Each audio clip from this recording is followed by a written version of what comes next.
This is Bob Andelman, and you're listening to and hopefully watching the Mr. Media interview with Michael Larsen, the author of How to Write a Book Proposal. Um, Michael, I was thinking about the American Idol example, where it seems like every parent in America who has at one time told their kid, "Oh, you sing so well, you sing like a bird," that kid then goes on American Idol and thinks that they are the greatest thing since Elvis, and they're exposed, unfortunately, in those early weeks to America as not being able to sing very well. Is there kind of a literary equivalent of that, where you get a lot of people who get this book or reach out to you as an agent and think that they can just write a tremendous book, and then you read what they have and you go, Well, not that often, actually, Bob. There's occasionally we get a letter that'll say, "Oh, I've got the next bestseller." And anybody that starts a letter like that, not going to happen for them. yeah. But people just usually want to get published. I mentioned that we should get to this. This is important, I think. This notion of this holy trinity of writing. Okay. There are three things simply essential to writing saleable prose. And every day we see stuff that hasn't done, the work of writers who haven't done those three things. The first is reading. Okay, I mentioned there's more miles than ever for writers to follow in writing their books.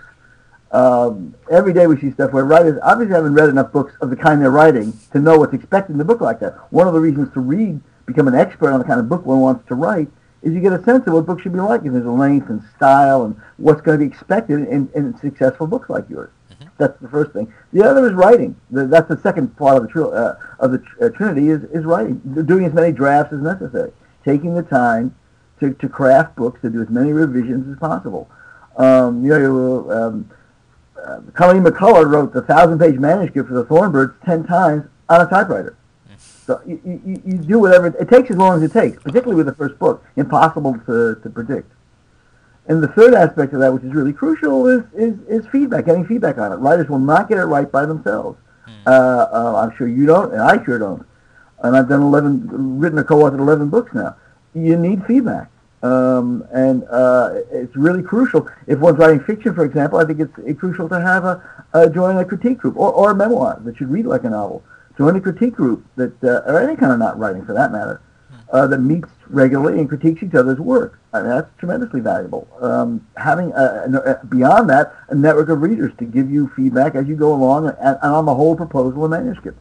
So those three things, reading, writing, and getting feedback, they're just crucial. And every day we see stuff where people haven't done those three things, and it's obvious they haven't done them.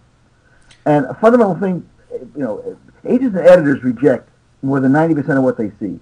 So a fundamental thing writers have to be aware of is agents and editors only reading far enough to make a decision, and that can be even on the covering letter. Can a great proposal rescue a miserable book? Well, it's got to be a saleable idea.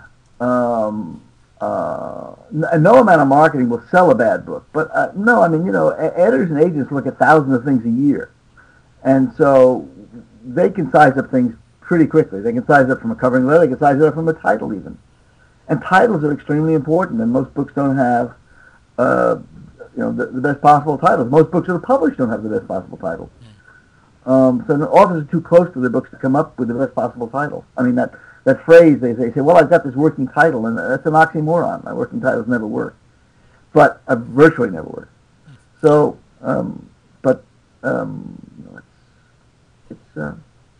it's a challenge. Well, Michael, on a broader note, I have to take advantage of having you here, and I wondered if you could share some literary agent horror stories with us, the kind of things that you would talk to other agents about. Well, I've actually been blessedly free of them, Bob. We we have a very California approach to agenting. We only have books we like by writers we like and sell them to editors we like. The business really is a labor of love. There are very few people get rich at it. People go into publishing like they go into writing because they like books and they like people. And so you've got to enjoy the process. So, there's a story of how, hardly a horror story, but a woman once sent Elizabeth a manuscript with a little orange Mary Jane shoe And the letter began, "Now that I've got my foot in the door." God. And shortly after that, we met the agent, a friend of ours, to whom she had sent the other shoe. Wow. That's but good.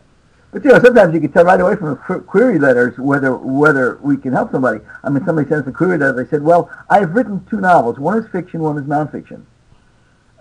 This is not a letter you have to finish reading, or the one that began now. Not that I compare myself with Shakespeare's Hamlet, but uh, sometimes." For nonfiction, I call it a query letter the fourth part of a proposal. It's that important. Catherine Sands, an agent friend in New York, would be a good interview for you, by the way. She said that the writing you do about the writing is as important as the writing itself. Mm. So taking really good care about a query letter, making sure every word is right, and it captures the book and who you are in as few words as possible. It should only be a page long, but that every word is right. That's really important. I mean, every day we get letters that just aren't well written, that are obvious mistakes in them. And when something, writing or a query letter has obvious mistakes, it means 2 things, Bob. The first off, it means that the writer doesn't write at a professional level yet, and that can change over time. But the second thing that's really fatal is they don't have readers giving them feedback to make sure it's 100% before they submit it. That's fatal. So Have you really give feedback. Yeah. have you run into this guy? I had a co-author once years ago. He was the CEO of a corporation, very excited, very proud of himself to be writing a book. But I discovered he had a little quirk. He did not like the word "that." Therefore, we had to go through and strip out the word "that" throughout the entire manuscript. Something wrong with "that," I understand. Well, if it's a word you can leave out, any word you can leave out, that's fine. And there are times when you can leave out the word "that" without affecting the meaning of a sentence, certainly. That's not true all the time, but it's certainly true sometimes. But yeah, it's interesting, Bob, because I found that true sometimes with copy editors. They have their own kind of particular take on prose, and they will vary from copy editor to copy editor. They pick up on different things, as will editors, for that matter, as will readers. Reading is very subjective, and that's one of the fundamental truths about writing and publishing. Publishers turn down bestsellers all the time, and a lot of people turn down Harry Potter. So it's very subjective, and people see what they're ready to see when they pick up a manuscript. And we've sold books to the third editor at the same house to read them. So it's a fascinating business, but that's, I think publishing is the best business to be in because people are in it because they love books and they love people. And so even at an event as big as BEA, the Booksellers Convention, it's a certain quality to it. People are there because they want to be there. Now, writing this book, 4 editions, it's been going on for several years. Does it draw an awful lot of people to you as an agent? People who are like, oh, well, you wrote the book, so of course you'll want to read the proposal that I wrote. You would think so, but no, actually. It draws some people who want to submit to us, but no, I'm sure, I don't know, maybe so 1 or 2 books. The book's been out since 1985. So it's been out a long time.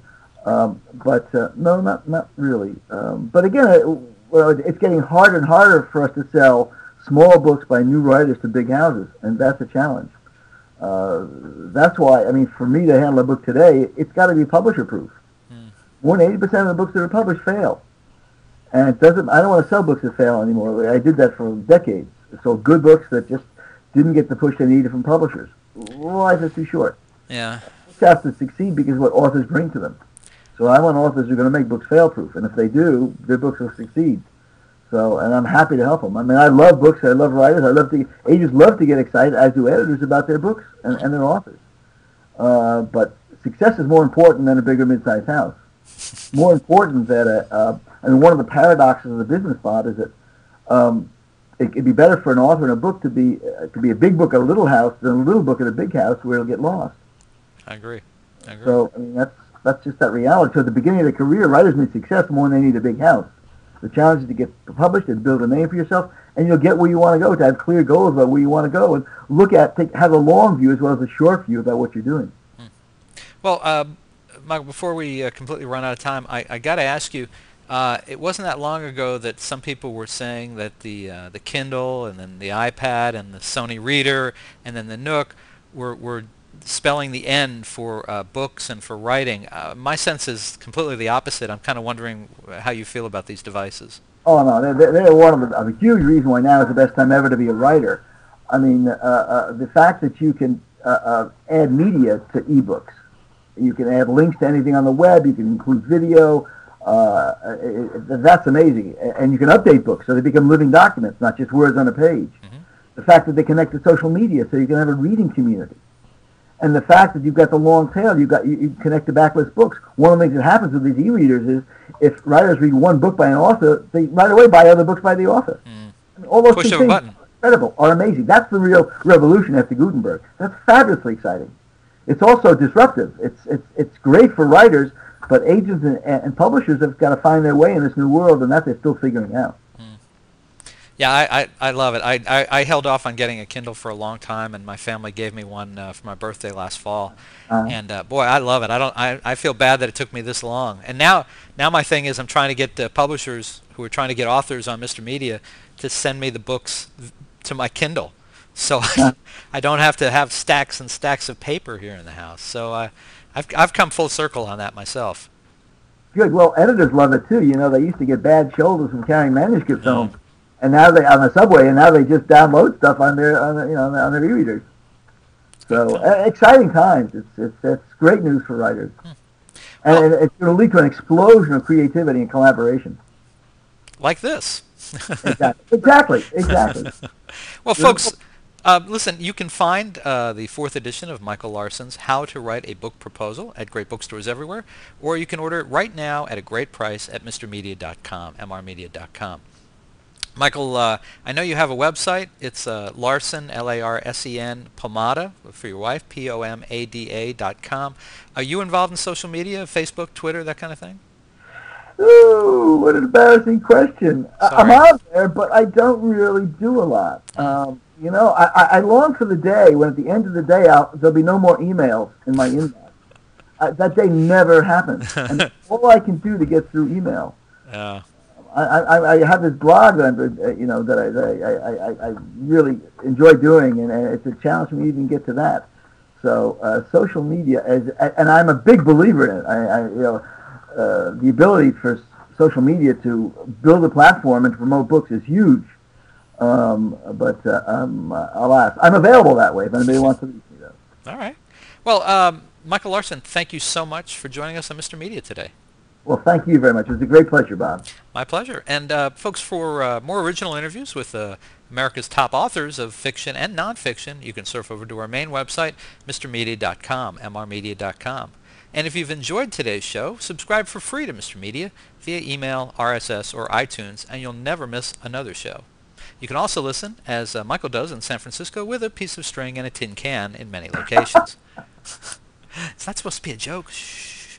You're giving away the joke. And show your support of Mr. Media by supporting our sponsors, including Audible. To download your free audiobook today, go to audibletrial.com/radio. Again, that's audibletrial.com/radio for your free audiobook. We're also supported by thepartyauthority.us.